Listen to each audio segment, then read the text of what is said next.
Всех приветствую. Крипторынок сегодня у нас идет в разнобой. Кто-то минус 14%, кто-то плюс 14%. И давайте посмотрим, на каком фоне все это дело происходит. Шорты по биткоину у нас продолжают прибывать. Уже плюс 7,8% за последние 24 часа. И если посмотреть за 14 дней, то вот так вот ступеньками шорты просто увеличиваются, и их никто не закрывает, и их не сбривают. Интересно последить, чем все это дело закончится. Что касается страха, то страх у нас теперь уже 38. Это все еще на шкале страха, но за последний месяц это наименьший страх, который испытывают трейдеры. За последние 24 часа ликвидировано 47 тысяч трейдеров. Большинство лонгистов, но всего лишь 60% рубили в обе стороны. Показатель, как всегда, не самый большой, поэтому хорошие выносы у нас еще впереди. Grayscale продолжает закупать Litecoin.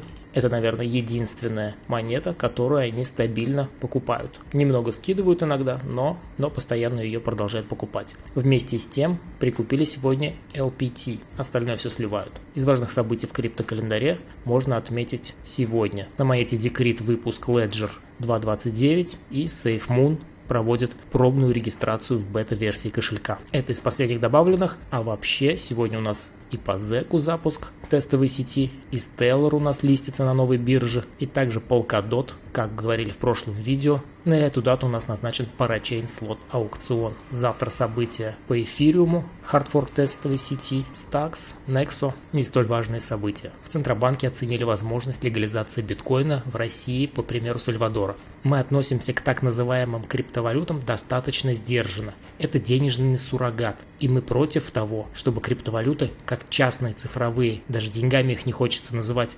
использовались для расчетов внутри страны. Это у нас сказала Эльвира Набиуллина. Я прошу не путать криптовалюты и цифровой рубль. Это разные вещи. Цифровой рубль – это цифровая форма национальной валюты, обеспеченная Центральным банком. Не зря она сделала эту оговорку, так как, скорее всего, скоро этот цифровой рубль будет у всех в пользовании. MicroStrategy инвестирует в биткоины, и ее акции на этом выросли. Росту бумаг способствовали сообщения о том, что компания закончила размещение конвертируемых облигаций на сумму $500 миллионов со сроком погашения в 2028 году. Организаторы определили доходность инструмента на уровне 6,125% годовых. Корпорация также подала заявку в комиссию по ценным бумагам на продажу обыкновенных акций класса А на сумму $1 миллиард. И именно эта сумма пойдет на покупку биткоинов. Это просто отличная новость для будущего роста биткоина. Клиенты Goldman Sachs получат доступ к фьючерсам и опционам на эфире. Они заявили о своих планах по запуску торговли фьючерсами и опционами на эфириум. Скорее всего, это быстро не произойдет, а будет длиться в течение нескольких месяцев. Глава Goldman Sachs также рассказал, что падение битка до 30 тысяч не снизило интерес клиентов банка к криптовалютам. Так что, если все это правда и они сдержат свое слово, то нас ждут еще неплохие инвестиции в криптоиндустрию, а следовательно и рост. Теперь давайте быстренько пробежимся по графикам. По биткоину здесь ничего существенного не произошло. Мы как пришли в зону разворота, так пока в ней и находимся. Если смотреть на часовиках, то здесь в принципе ничего не изменилось, и по моему мнению нас ожидает поход вниз. Мы уперлись в уровень сопротивления, пришли в расчетную зону, дорисовали предполагаемую структуру по волнам. Все, конечно, может быть, мы можем пробить и полететь выше, но пока приоритетный сценарий для меня это поход вниз.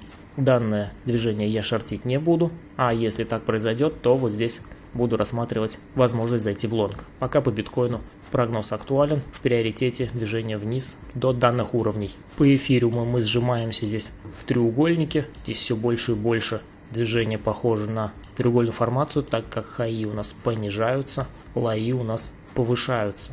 Поэтому у нас здесь появляется вариант не сразу пойти вниз, а через пробитие наверх. Понаблюдаем за эфириумом. В приоритете, конечно же, у меня все еще остается движение вниз, так как здесь у нас ни объемов, ничего. А если объемов нет, это свидетельство коррекционного движения. Следовательно, на объемах снижались, без объемов корректируемся с возможным продолжением нисходящего движения. Что у нас по Ripple? По Ripple здесь все пытаемся мы отойти от зоны поддержки. Один раз ударились, второй раз ударились, еще раз протестировали, объемов так и не появляется, и сейчас вот опять отскочили, хай не пробили, и пока что продолжаем идти вниз. И здесь также стоит дальше понаблюдать, как это дело все расторгуется. От уровня поддержки мы так и не оторвались. Вот здесь хотя бы надо было вот этот хай пробивать, чтобы хотя бы начинать задумываться о том, что тенденция поменялась, а так нет. Все еще нисходящее движение вниз. Что у нас по доминации? По доминации у нас дивер сохраняется. И даже в случае перехая до этого значения в 46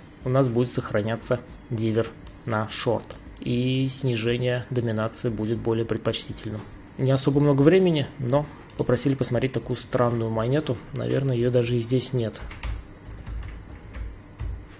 Да, сами видите, как она называется. Графика у нее нет. Давайте посмотрим на CoinMarketCap.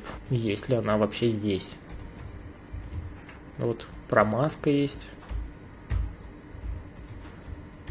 Человек, направивший донат, попросил посмотреть меня эту монету, но при этом график его не интересует, но его как бы тут и нет. Смысл смотреть эту монету, если ее даже нет на CoinMarketCap. Ее точно торговать не стоит, и лезть в такой трэш точно не стоит. Поэтому где еще можно о ней посмотреть? Ну вот какой-то сайт с этой монетой. И что у нас здесь? И у нас здесь в принципе нет никакой информации, которую можно было бы проанализировать. Ну что у них? Может быть, у них есть какие-то новости по монете? Нет. Такой монеты нигде нет. Мой совет: с этим лучше не связываться. На этом сегодня все. Подписывайтесь на канал, ставьте лайки, пишите в комментариях свое мнение. Всем удачной торговли и счастливо.